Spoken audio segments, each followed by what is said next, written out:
you making so of the much. narrative coming out of Iran? And now that, there isn't a complete, blackout of information thanks to Elon Musk, how much clarity do we have what's happening on the ground? So the clampdown on the internet by the government was extremely efficient, including their jamming of Starlink, which then made sure that very little information came out. Now, after they apparently believe that they have managed to clamp down and really reduce the intensity of the protest for the last 2 days, there haven't been much at all, particularly in Tehran. They're now talking about potentially opening it up a little bit. It's been easier to get in touch with folks in Iran. It was next to impossible a couple of days ago. The picture that is emerging is one in which the government has used tremendous amount of force and violence to clamp down. The estimate of the U.S. government is 1,600 dead. But at the same time, it's also an estimate of the U.S. government that hundreds of Basij and police officers have been killed as well. And I think that is suggesting that there are elements of the protesters as well who are using significant violence. I mean, this ratio we've never seen before in Iran. And this is, again, a clear indication the Iranian government did not get deterred whatsoever by Trump's red line.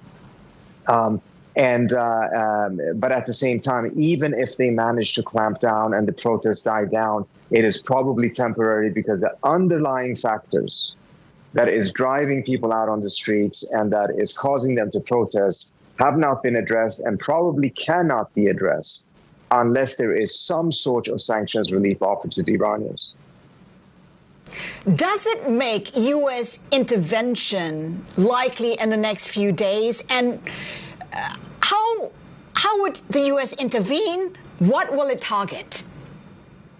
Well, I think we should be very clear. The intervention is not going to take place as a result of, trying to protect the protesters. There may be some spin around that. There may be some spin-off effect in which that will happen. I doubt that, nevertheless. But the plans to attack were coming long before these protests.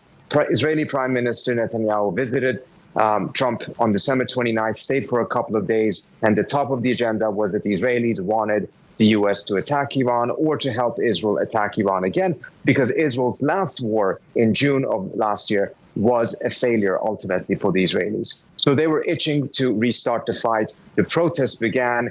Trump suddenly shifted his narrative and started talking about protecting the protesters, but the plans were in there already before. And if there are strikes, the strikes are going to be targeting the nuclear facilities, missile facilities, etc., probably going after the top leadership, etc. Whether that helps the protest or not is frankly not the key objective here for the United States. The thing is, people were quick to point out that the regime will be collapsing. This time is different from the last. How vulnerable really is the Iranian regime right now? Without a doubt, this looks very different from previous protests. But I think it's also very clear that the regime itself sees this as an existential battle.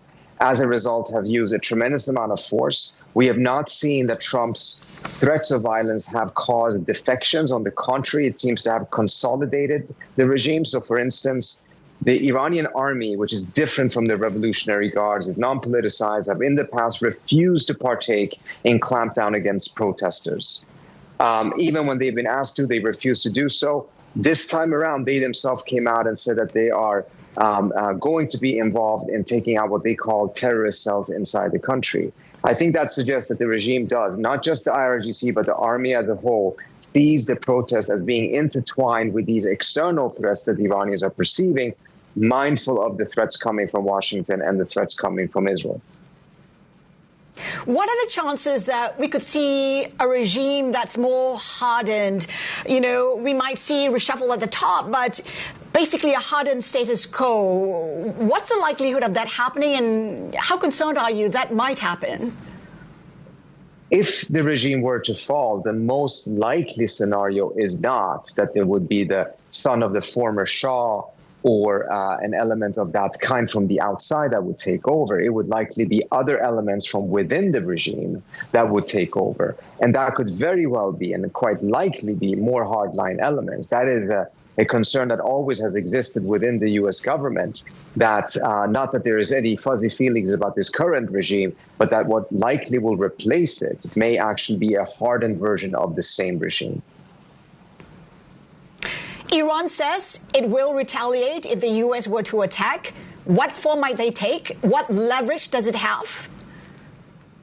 So the Iranians have said this in the past as well, that they will retaliate, and by and large they didn't. Instead, they did symbolic strikes, made sure that the U.S. Had emptied its bases, and then they struck an empty base, essentially. This time around, it seems like that may not be the case, that they actually will strike. They have the capability of striking U.S. bases. Their missiles were very effective in penetrating Israel and America's air defense systems. So this is absolutely not going to be something that will not be a bloody affair. I think there's also a realization on the Iranian side, perhaps not on the American side, that the Iranians probably know they cannot win a war against the United States. However, all they need to do is to make sure that they destroy Trump's presidency before they lose. That's a very different proposition. A couple of weeks of war with intense casualty rates on the American side, even though the Iranians will take far greater hits, will probably be enough to destroy Trump's presidency. And it could also perhaps target the Straits of Hormuz and cause a lot more damage than the international community really wants. Certainly, and in the past, the Iranians have had the capability of closing the straits. It would obviously not be able to remain closed. The U.S. would intervene in such a scenario. But we're also seeing that now closing the straits may not be as cumbersome of an effort as it was 20 years ago, because now they can use missiles just like the Houthis did in order to shoot at ships. And even if they don't hit any ships, it doesn't matter. Bottom line is that ships will stop going through the straits to a very large extent, precisely because the risk is too high, the insurance costs would be too high. So even by not actually hitting any ships, they could still cause a significant damage to the oil markets. We know that Khamenei still holds absolute power, but Iranian politics is pretty divided.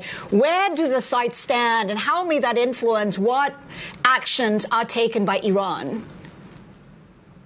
Well, you know, the Iranian system is not like some of these other countries, such as Iraq under Saddam, or Libya under Gaddafi, or even Venezuela, in which all of the power is centered in the hands of one person at the top. He is undoubtedly the most important and influential person within that system. But power is dispersed throughout the system, which then also makes an effort of just taking out the top leadership and replacing it a little bit more difficult than it would be, for instance, in the case of Venezuela, in which, taking out Maduro or arresting him, kidnapping him, whatever verb you want to use, nevertheless could have caused a complete collapse for the United States to negotiate a deal in which the number two would take over. Such a scenario is much, much more complicated in the Iranian system, in which power is far more dispersed than it was in most of these other systems. So, for instance, taking out Saddam was sufficient for the entire state to collapse. Trita, some point to the Israel lobby in Washington. How might Israel influence or shape what happens next? Well, the Israelis are extremely active right now, pushing Trump to take full military action against Iran. On Israeli TV, they've even said that just as Israel bombed Syria after Assad fell, in fact, they said 20 minutes after Assad was on the plane to Russia, the Israelis began bombing everything in Syria that had any military importance, and that they hope that the United States will do the same with Iran after the regime falls, which is a very important thing to note, that this is not about just changing the regime and hoping that Iran has a democracy. This is about taking out Iran's capabilities to challenge Israel's dominance in the region. And that is something that the Israelis will pursue, whether there is a democracy in Iran or whether there is a different variation of this regime. Trita, before we let you go, what are you focusing on? What do you see happening in the next few days? Well, I think the most important thing is going to happen within the next 48 hours, and we'll see if Trump finalizes a decision to strike, how that will be, or whether he will actually find an exit out of this. He is, at the end of the day, inclined to do things that are big and bold, but at the same time, he wants to avoid messy situations in which he doesn't have a clear, quick victory. He doesn't have a clear exit plan if it doesn't work out. So it is a tough sell for those who are pushing him to do this, particularly when it seems like the situation in Iran is much, much more messy than I think the U.S. assessment was earlier on.